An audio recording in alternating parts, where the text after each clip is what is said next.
So what's so magical about Cosi fan tutte is that it's Mozart's most adventuresome opera in terms of the kinds of ensembles and kinds of numbers that he writes. So if you contrast this with Figaro that came before it, it really takes the idea of singing together to a new level. So we see, instead of arias for character exposition at the very beginning of the opera, we start with three trios when the three men, Don Alfonso, Ferrando, and Guglielmo, all sing together in three very different ways, showing a very quick development and change in their character, even in the first three numbers of the opera.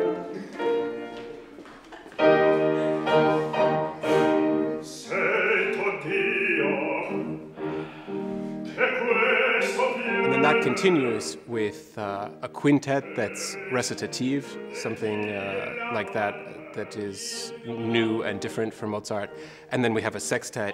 He's very fond of the form of sextets, which is another thing that we see in the earlier opera Figaro. Ferrando, I think out of the two guys, he's out of Ferrando and Guglielmo, he's the most sort of idealistic, romantic poet out of the two.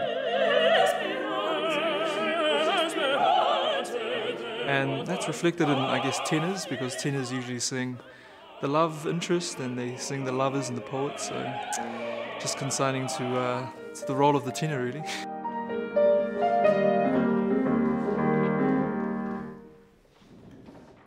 Guglielmo, he's a bit of a, in today's term, I'd say he's kind of like a rugby lad.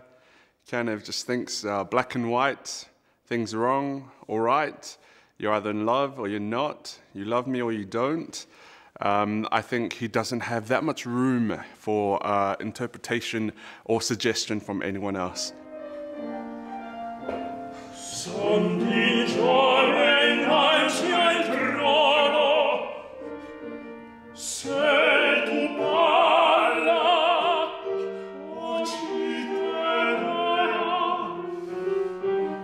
Doing Guglielmo again means that I get to reinvent this character with the skeleton that is given by Da Ponte and Mozart.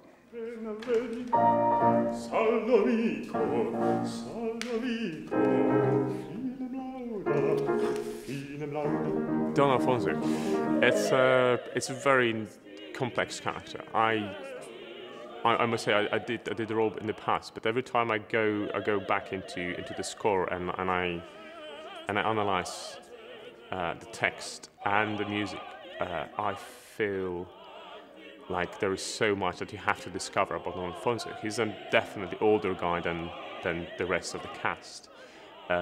Probably older than Despina, although it's not specified in the score.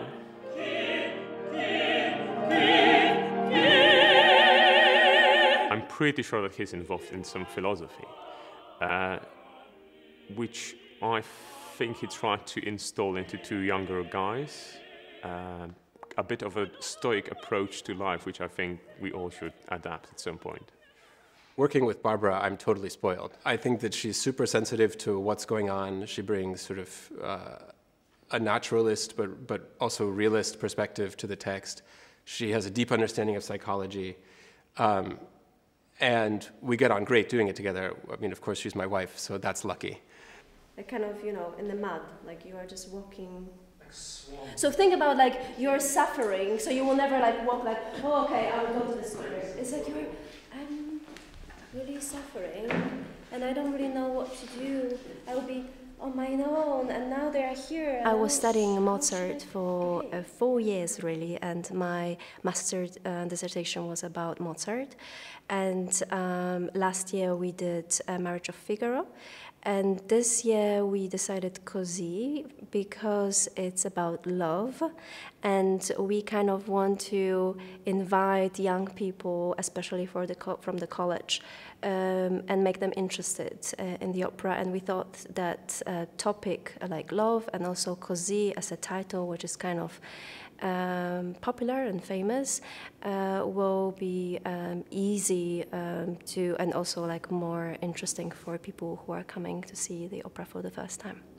There is a relevance and a relatability to this opera in terms of the confusions and the uncertainties that young people go through in their everyday lives, when their personalities and their personas are still in a formative stage, they don't quite know who they are yet in this opera, and or as the young people, and they're trying to figure out through the opera who they are, how they relate to other people, and who they're meant to be with. And I think all of the sort of themes of and uncertainties of young love is something that is explored through this opera that's unique, I think, in sort of the whole opera canon. Dorabella is a teenager who loves everything. She loves cooking and food, and she loves being the head of the house, even though she's got an older sister, Fiordaligi. And she is not 100% emotionally mature. She gets in a strop when she's not the wrong way.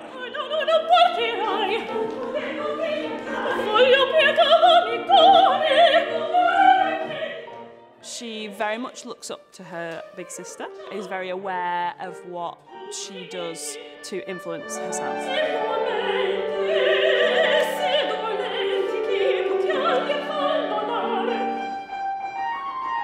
Despina, their maid, she also looks up to her, but in a different kind of way, that Despina has had much more experience with boys and such like.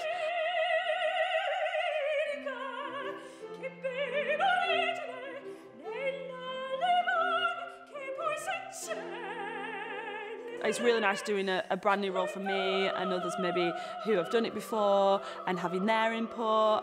And it's just really nice to be back with the team. Yeah.